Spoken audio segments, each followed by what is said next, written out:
Hare Krishna!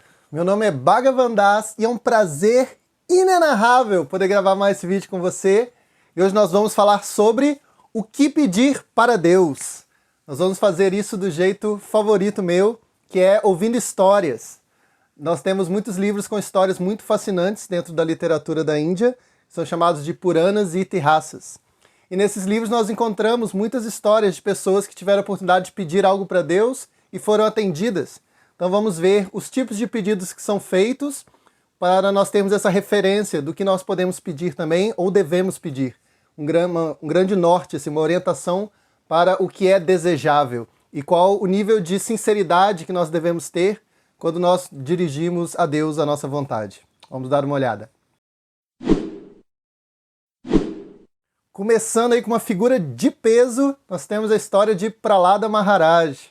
Prahlada Maharaj é um devoto de Krishna, devoto de Deus, que passou a sua vida toda sendo perseguido pelo seu pai. O seu pai era completamente contra a religião e, por uma fatalidade do destino, seu próprio filho se tornou muito religioso. E, completamente insultado por isso, o pai do jovenzinho Prahlada tinha 5 anos quando o pai começa as perseguições de tentar matá-lo.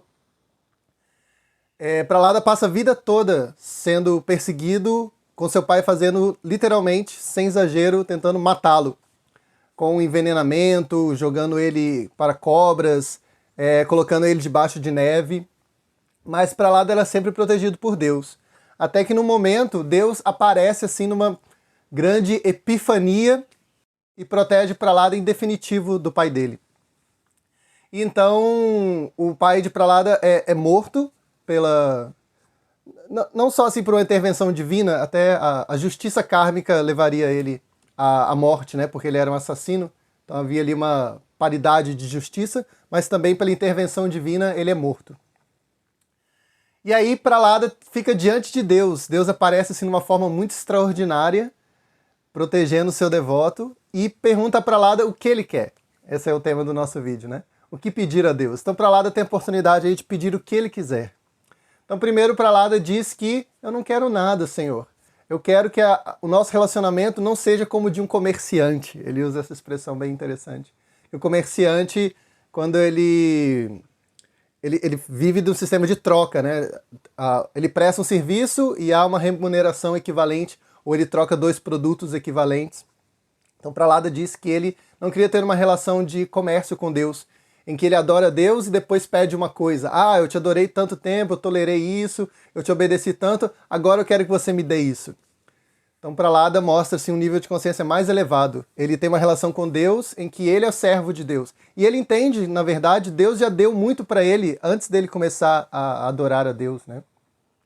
Deus diz na Bhagavad Gita que ele já está nos dando a chuva, o sol, ele mantém os planetas em órbita, ele vira o fogo digestivo do nosso estômago para a gente conseguir comer coisas. Krishna diz que ele já começou a dar coisas para a gente antes mesmo de nós podermos tomar consciência de que ele existe. Então, um devoto de Deus mais purificado, ele entende, bem, Deus não está me devendo nada por eu adorá-lo. Na verdade, eu estou adorando, agora eu entrei no ciclo de reciprocação. Agora eu estou num relacionamento recíproco com ele, porque por muito tempo só ele ficou me dando. Só ele me dava boas instruções no coração, só ele me mantinha vivo sem eu saber que era ele. Agora eu estou começando a estar em um relacionamento justo. Então, o devoto não pensa assim, ah, Deus está me devendo uma.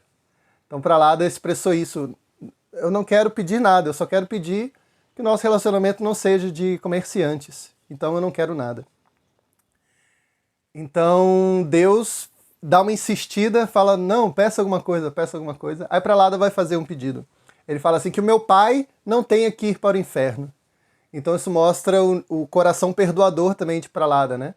Ele não tinha nenhum ressentimento do pai dele, e não só não tinha ressentimento, como ele ainda era um bem-querente do seu pai. Ele era um bem-querente de alguém que tinha feito mal para ele ao longo de toda a vida.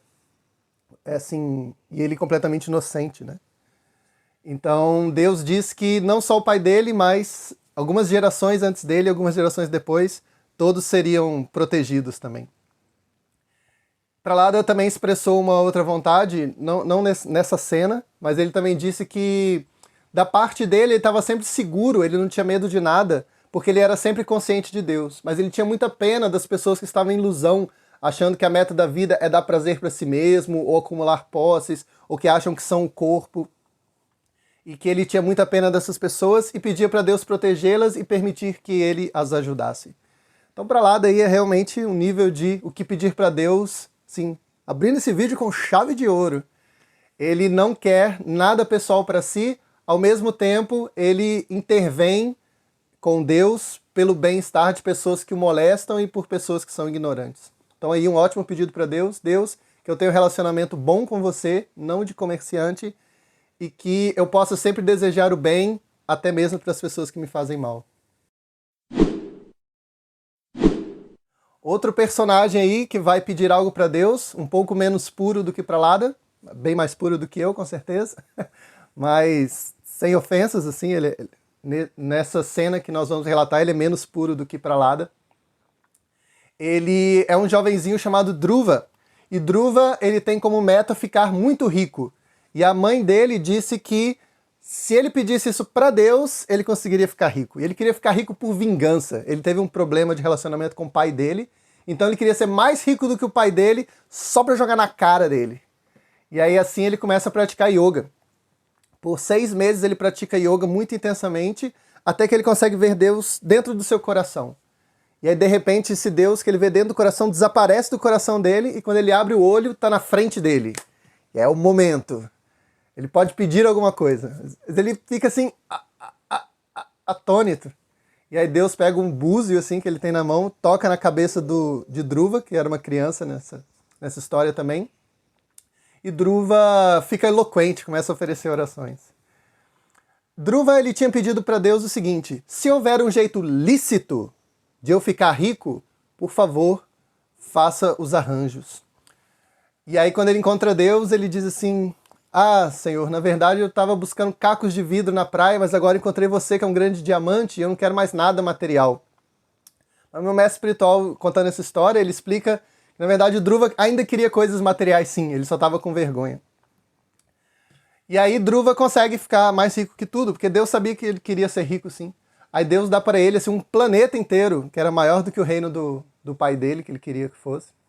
Ele administra o planeta que a gente chama de estrela polar.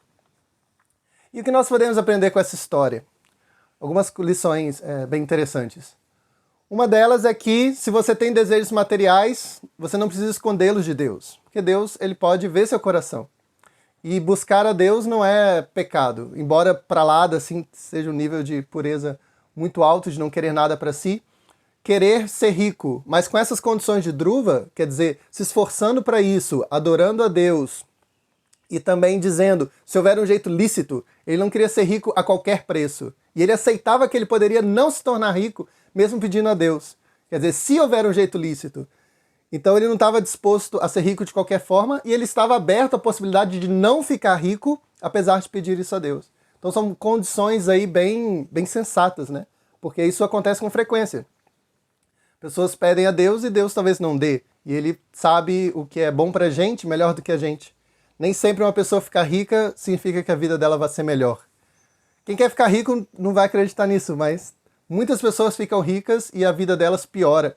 Às vezes relacionamentos importantes que ela tinha se rompem por causa da riqueza, ou ela se rodeia de pessoas falsas, ou ela é sequestrada, ou ela encurta a vida dela.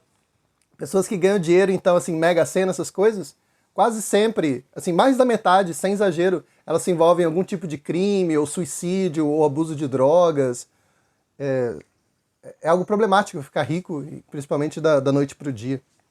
Então Dhruva ele pediu, ele foi honesto, um pouquinho desonesto, porque ele queria esconder esse desejo material dele de Deus, mas a princípio ele expôs, e ele tinha essas condições, né? Então, coloquemos isso para a nossa vida.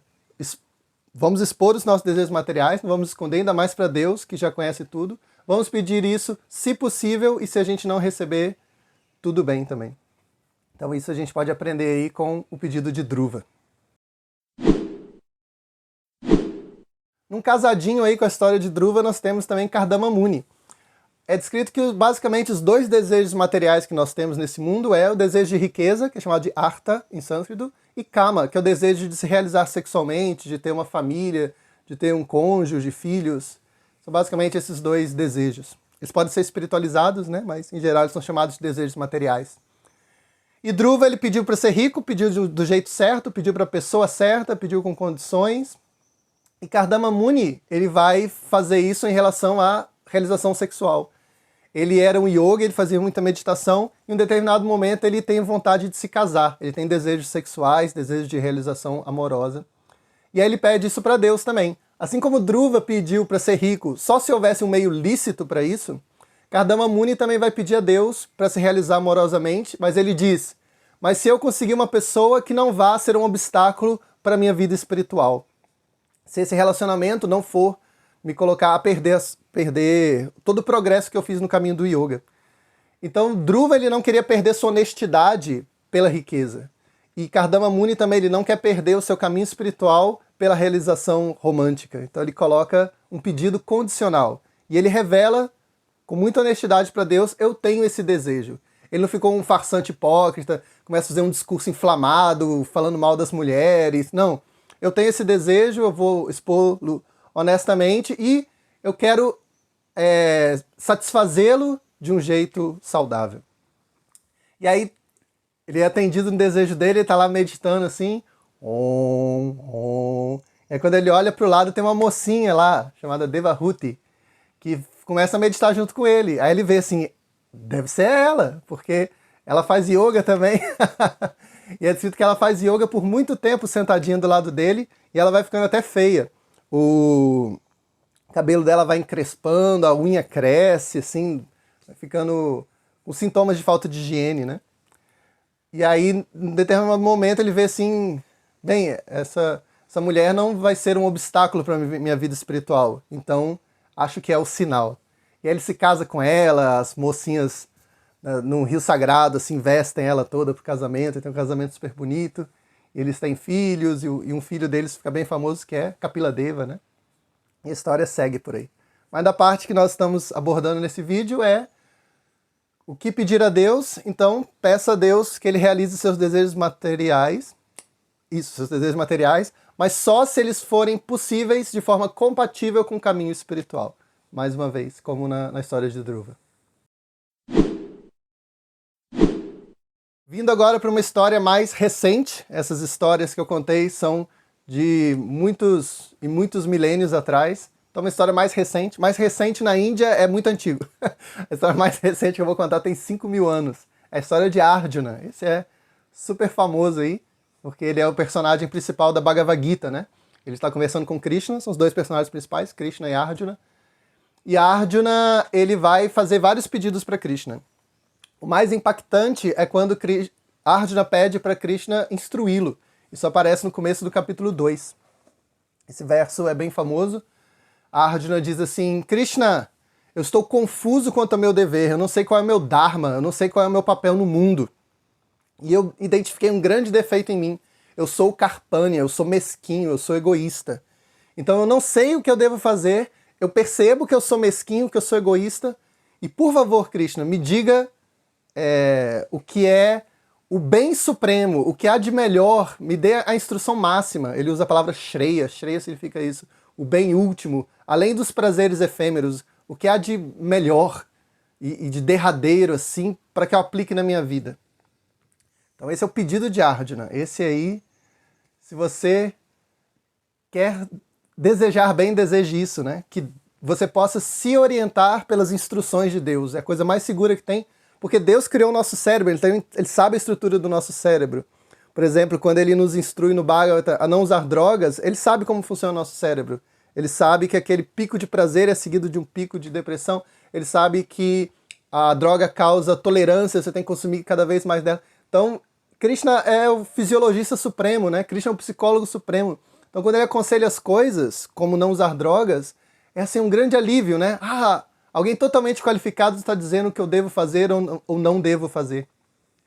Por exemplo, nosso cérebro também, quando nós temos relações sexuais,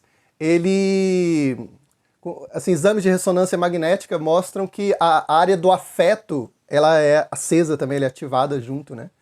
Então, essa ideia de separar sexo e intimidade, ou separar sexo e afeição, como eles chamam de sexo sem compromisso, é completamente incompatível com o nosso cérebro. A gente está tentando forçar uma situação que não existe fisiologicamente, assim, um dado concreto da realidade do cérebro, isso não existe, né?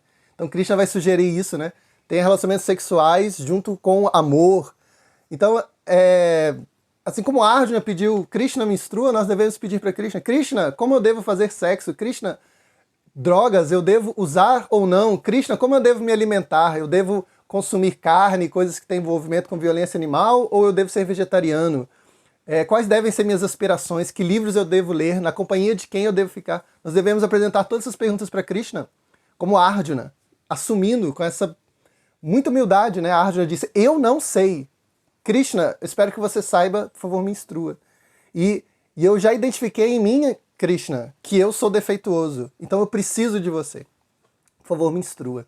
E aí a Arjuna vai ficar 700 versos da Bhagavad Gita ouvindo a resposta de Krishna e vai orientar a vida dele assim. Então Arjuna, super exemplo. Vamos fazer como ele, perguntar a Krishna o que é o melhor pra gente e confiar em Krishna e seguir as instruções dele. Por último, para concluirmos esse vídeo, nós temos a história dos prachetas. Prachetas eram 10 praticantes de yoga. Se eu não me engano, eles eram todos irmãos, não tenho certeza, desculpem por isso. E eles praticaram meditação por muito tempo. Eles adoravam a Deus através de meditação, através do canto de hinos. E por muito tempo eles fizeram isso, até que Deus apareceu para eles. E eles pensaram assim, nossa, Deus ficou satisfeito com as nossas liturgias, com os nossos cânticos, com as nossas meditações. E aí Deus fala com ele assim, eu vim para cá, eu fiquei muito satisfeito com vocês e decidi aparecer para vocês, não por causa das atividades religiosas em si, elas também, mas o que eu mais admirava em vocês é a maneira respeitosa e amigável com a qual vocês se relacionavam, sempre se preocupando uns com os outros, sempre se amando profundamente, sempre com amizade genuína.